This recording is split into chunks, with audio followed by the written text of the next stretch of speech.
Happy Wednesday. It's hump day. I have my wine. I apologize if you hear children in the background. They've been put to bed, but they haven't really gone down. But Daddy's on it. He's taking care of that. Well, I'm here to talk about this week's Hump Day Q&A topic, which is, oh, hello. The topic for this week is menopause, like post-menopausal bodies, and how certain people that are postmenopausal have maybe some concerns or anything. Like, how does your sex life change after menopause? What happens to your body? What happens to your drive? And some things you can do about it. Excuse me. I have worked in nursing. I worked in cardiology and psych, and I worked in long-term care psych for a while. And it was in a long-term care facility, of course, that had other like geriatric units. And every now and then I would cover shifts in those units. It was really cool. It was interesting. I did love working with some of the older folks. But anyways, I wanted to say, I mentioned that because I know people tend to say that, or just, I don't know, have the impression that older people and like seniors don't have sex, which is like pretty ridiculous, and not true.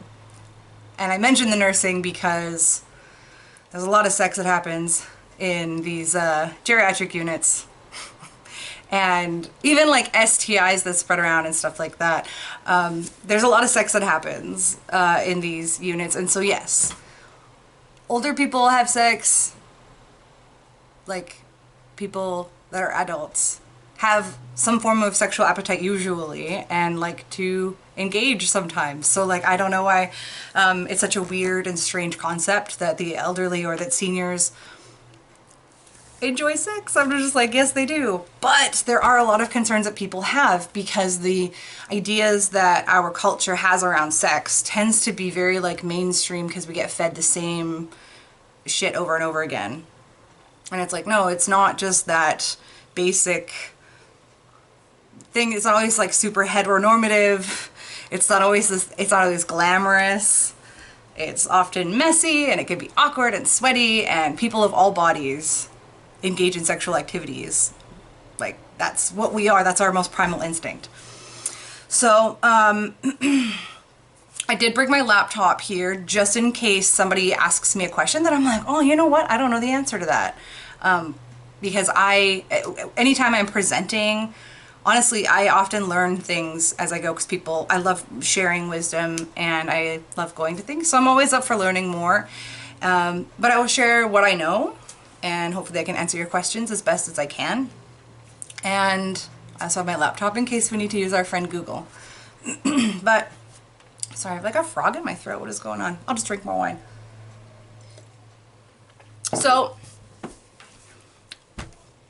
basically what happens, and I'm talking like sexual parts when it comes to menopause, is that's when you no longer have your menstrual cycle anymore. And what happens is your estrogen levels like plummet, which causes certain changes in the body. Hormones do have a lot to do with how our bodies are. So typically things that happen is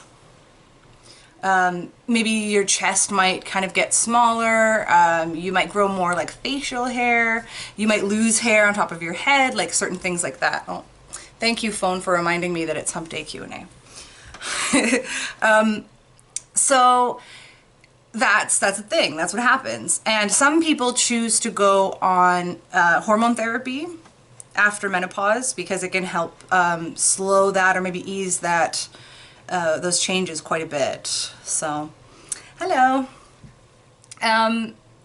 So what happens vaginally, and I'm going to use just medical terminology here because I don't want to talk about it just being women. Like, we're talking humans that have that have a vagina or have gone through menopause in some form. So when you're going through menopause and your estrogen absolutely plummets, I talked about what happens up here a little bit. Let's talk about what happens down there. When your estrogen plummets, your all of your tissues, like your vaginal tissues inside and on the outside, and even just our skin, gets thinner and a little bit more sensitive. It loses elasticity, the ability for our skin to like stretch a little bit more. And so we get like thinner skin. That's where you get a lot more wrinkles happening, some dryness. And so the same thing happens with your vagina as well. After menopause, your tissues are going to be a lot more sensitive, a lot more fragile, less likely to lubricate on their own. So a lot of the time, and less blood flow that kind of reaches that area. It's harder to get blood flow to the area, which of course increases elasticity and pleasure for our parts. So that's like the concern. A lot of people that are postmenopause have concerns. They say that sex is really quite painful for them oftentimes. And that's why. It's because those tissues are thinner and more sensitive and not lubricating on their own. So what's the answer to that? I mean, it's basically taking things really, really slow, working your way up, you know, not just like shoving, you know, getting right into it right away, because that's where it can be really painful. If you are engaging in a vagina that is postmenopausal, a human as well, but I'm talking that, you know, parts. What you want to do is a lot of warm up. And when I say warm up, I mean like massaging the area, just being nice and slowly moving your way up, increasing the blood flow to the area, lots and lots and lots of lube, and just, yeah, working your way up, and that will help a lot. It will also actually help with your sex drive, because with the estrogen that plummets, some people say that as they get older, their sex drive plummets. Some say that's not the case for them, and that's awesome. For the ones that do have a bit less of a sex drive, I usually recommend masturbating more, because it increases your sex drive. Or just even taking your time, doing the things that maybe help you feel a little bit more intimate. And just even if it's a partner, I'm a huge fan of like massaging each other. It's intimate, it's connective, it feels good, it increases all of those fun hormones and can get you in the mood, because there's also that like body to body contact. But I want to get more into like the physical aspects, because I mentioned lube. Yes, lots of lube. And I'm going to go into what kinds of lube are really good. Well, they're all pretty good. They all have their pros and cons, honestly. For postmenopausal folks, I like to recommend starting with a water-based lube, because we are water-based creatures, and so our bodies will absorb a lot of that water and actually like help kind of plump things up, help things relax, help the tissues. It's almost like you're literally greasing the wheels of a machine, right? Like it's going to help things kind of move along. And usually it's interesting depending on the person. Sometimes like the thing that kind of sucks about water-based lube is that we absorb it. So if you've been in that kind of situation where you have to keep adding more lube and keep adding more lube and keep adding more lube, and you're left with kind of a stickier mess, that's one of the reasons I don't like water-based lube. But for somebody that is postmenopausal, maybe struggles with not lubricating very much, or if they have a lot of vaginal pain, I totally recommend starting with a water-based lube, which you can switch later if you want. But to start with, it will definitely help your body absorb it and get a little more soft. You can do this with coconut oil as well. Your body will absorb some of the fluids, and the tissues will relax and stretch a little bit easier. Just keep in mind that with coconut oil, if you're using coconut oil, make sure there's no sugar in it. Most of the time it's just coconut oil, and that's fine. But sometimes if they add, on the rare occasion, they might add like flavor, which means sugar, and you don't want that in a vagina. That will cause yeast infection. So make sure with coconut oil that it's just coconut oil. There's no added flavors or fragrances. Coconut oil, make sure they don't have a coconut allergy. I feel like that's kind of obvious, but it comes up. It's happened. And the other thing with coconut oil is that it is not compatible with latex. So if you're using a latex condom and coconut oil, like, don't do that, because It'll actually wear down the latex and make the condom not as effective, which is not what we're looking for. So those are the things to keep in mind with coconut oil. Thick Ski Bunny, what about gel? Are you referring to a specific kind of gel? Are you thinking like KY? That's water-based. That's fine. Especially if you are postmenopause or if you have like vaginal pain and sensitivity, or if you don't lubricate a lot. I do recommend a water-based lube because your body will absorb it and it will kind of help relax those tissues. And like I said, it's like greasing the wheels and help things move along. If you want to take that one step further, I love this. I love this. Oh, it's downstairs. I should have brought it. I have a CBD lube. You can get like cannabis, I mean, depending on your geographical location, you can get cannabis infused lube, which is usually water-based. So it's like kind of a win-win in that situation. And it's not going to make you high or anything like that. I mean, like, don't drink it. That's a bad idea. It'll just make you sick. There's stories out there. Don't drink your cannabis lube. You're just using it topical. You can use it internally. And it doesn't make you high. If anything, I feel like it takes away some of the negative sensations, like pain, just a little bit. It just takes that little bit of an edge off, and also increases the amount of pleasurable sensation. When I have used it, and I've said that with other folks, when I'm like, try this, everyone that I've been like, go home and try this, or like a partner that I'm like, do you want to try this lube? It's amazing. They've all loved it. The best way I can describe what it feels like when you use a CBD lube is you're just like more aware of your genitals. Like, you're not high or anything, but you're just like, wow, I can't ignore the fact that my genitals are there. So that's like a win-win-win-win-win if you are postmenopausal, because it's a water-based lube. You're going to be absorbing a lot of that, which is going to help with comfort and elasticity. The CBD aspect is not only going to help things be a little bit more pleasurable, but being in a state where you can't ignore your genitals and just that they're there is going to increase your sex drive. So, oh, I've got a few things up here. Whoa, that's awesome. Where do you get this CBD lube? Where did you buy it? I'm in Vancouver. Okay, I got mine at The Art of Loving. I know I teach there. I'm not like, they're not paying me to say this, but I get mine at The Art of Loving. I know you can get some at some dispensaries, but I'm going to be honest, I find it is more expensive at a dispensary. So, The Art of Lubing has a couple different bottles, and it's actually pretty affordable.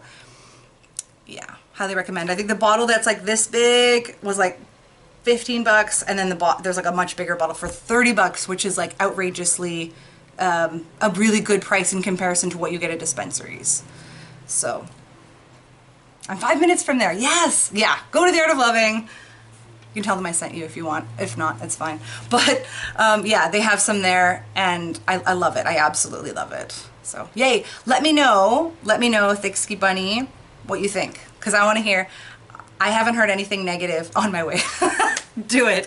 Go. Oh, I think they're going to be open. They close at 7, I think. Sorry, you're going to have to wait till tomorrow. Yeah. Anyways. There's also, I mean, in terms of other lubes, there's a silicone-based lube that you can get. For someone that's postmenopausal, I mean, it's not a bad thing to have more lube, but it's not necessarily the lube I would recommend, because it's silicone based, so that you only need a little bit and it lasts a long time, which is great, but your body isn't going to absorb any of the lube. And so for somebody that has really thin and sensitive tissues that aren't lubricating, I want to see a lot more like absorption, a little more like puffiness. I want to get lots of that blood flow in there, and silicone lube is, I mean, again, if you have it, use it, but if you're wanting more comfortable sex and activities, highly recommend using something water-based. And you know what, you can start with water-based and do like a lot of massaging and lots of slow build-up, and you can add silicone lube later. That's fine. Same, you can start with coconut oil and then you can add silicone lube. It's okay to mix a little bit, that's fine. And sometimes I'll do that. I'll start with something water-based to kind of really get the tissues, especially if I'm doing like something, maybe if they want to do like more fingers or fisting, then I start with a water-based lube so that their tissues are more likely to stretch and get a lot more comfortable. That's what I highly recommend. Honestly, that's the biggest kind of the biggest question I get when it comes to postmenopause humans is that it's painful, and I'm just like, take your time, lots of lube. And does anybody else have any other questions? Like, honestly, that's just the big one I've gotten. I have had people ask, I had someone ask me, I should say once, if people that are postmenopausal, if they're able to squirt. And I'm like, yeah. Oh yeah, totally. Stay hydrated. Go for it. Get some. I also want to say, and this kind of goes back to working as a nurse, when I would cover some of the shifts in the geriatric units, that yes, there was, I remember at one point working in a place and there was like a spread of STDs that, or sorry, STIs that were happening. And it was one of those things where just like, why is this happening? I mean, go ahead and have sex all you want, as long as it's consensual. But why is this spreading when it's not necessary? And I think there was two kind of main reasons for that. One was I don't think there was really any access to barriers or condoms or anything like that in the facility. So I would kind of like to see more of that, where they can actually have access to things like condoms and dental dams. And, you know, maybe a few posters up here and there that are helping educate the people, at the very least. The other, that some of the staff there would say, because I was like, well, this is so unnecessary for this to happen, we can avoid this, was that they had felt like, well, like I'm older now, I'm not going to get pregnant, so whatever. Like that they didn't care. And I'm like, well, yeah, but do you really want to add that extra stress onto your already stressful life? I mean, yeah. So I feel like I just want to make sure I throw out there, just because you can't get pregnant doesn't mean you can't get STIs. It's still important that you are using barriers and that you, I mean, I would love to see more opportunities, especially for like seniors, like the people that are in like long-term care or like semi-independent care. I would love to see more resources for them, more education, workshops, why not? You know, have a nurse's station that where you can discreetly get, you know, what you need, which would be like condoms and testing. I think there should be like people that come in regularly to test the residents. But yeah, just because you're postmenopausal doesn't mean you're like 90 and in long-term care. I don't mean to make that assumption, of course. You can go through menopause at many different ages. Boomers are like teens. Yeah, maybe.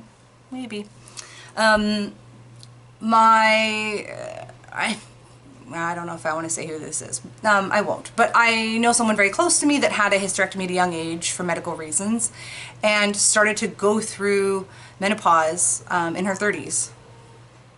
And that's a thing. So if you, hysterectomy is when, never mind. Hysterectomy is when you remove parts. You can get your tubes tied. That's, again, that's just to prevent you from getting pregnant.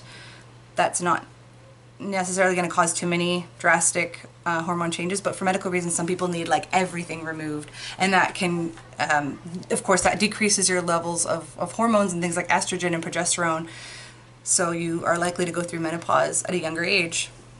So again, it depends if you live in the States, as if this is something you can access or not.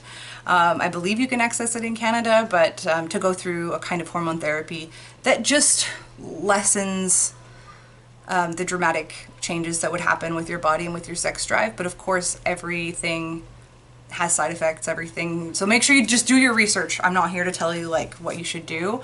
I'm just kind of here to give you some information that I have and to ask more questions. So if that's something you want to consider, then ask your doctor. Oy. So honestly, like that's really about it. Unless you have any other questions, I can't really think of anything else that I would want to mention. And I wanted to do this topic because, well, first of all, like it needs to get talked about. This is a thing that people still want to have sex in their adulthood, regardless of their age, in adulthood, of course. And it's like, there are people out there that think that older people don't have sex, or that like disabled people don't have sex, or that like larger people don't have sex. And it's like, no, we have sex. Deal with it. Let's talk about it instead of assuming that, you know, everyone's going to be the same. So yes, more awareness that yes, you can be an older person, you can be someone that has had menopause, and you can be sexual. Go for it. That's awesome. But make sure that you are really slow start working your way up. Lots of massages, lots of lube. And I don't mean just like massages on the shoulders, like I mean massaging your genitals, your tissues, rubbing them, you know, really working your way up nice and slow. And just not necessarily with any particular goal in mind, other than doing things that feel good. Everyone should just go home with that and be like, not having the goal be an orgasm, not having the goal be squirt, not having the goal be penis and vagina sex, not having the goal be getting a fist inside of you. Having the goal be, okay, does this feel good? Let's do what feels good. If it's not feeling good, then you can do something else or maybe stop. But just help making sure that everyone is taking care of each other and everyone feels good. And other than that, just like have fun.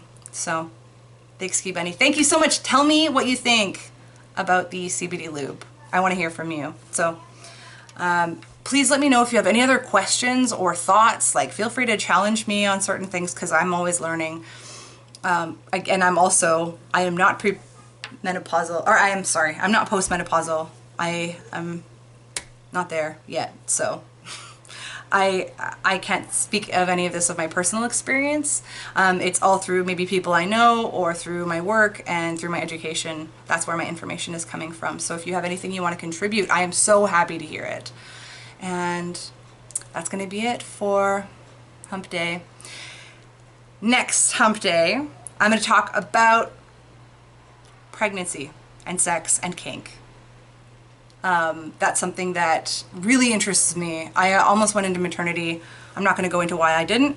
It's a long story, but and I've been pregnant to full term twice, and I'm really excited to talk about it. And I've had some people be like, you should write a workshop, and I was like, I don't know if enough people would be interested in the topic for them to come, so I think it'd be a good opportunity for me to do a Hump Day Q&A video. So next week, Hump Day Q&A, I'm going to talk about pregnancy and sex and kink. So yes, let me know if you have any other like topics or questions that you have, and I will absolutely do them. So enjoy the rest of your Wednesday. I'm going to enjoy the rest of my wine. I can hear the kids are still up. So I'm just going to pretend I'm sleeping or something. Okay, good night. Take care of each other. Love y'all. Mwah. Good night.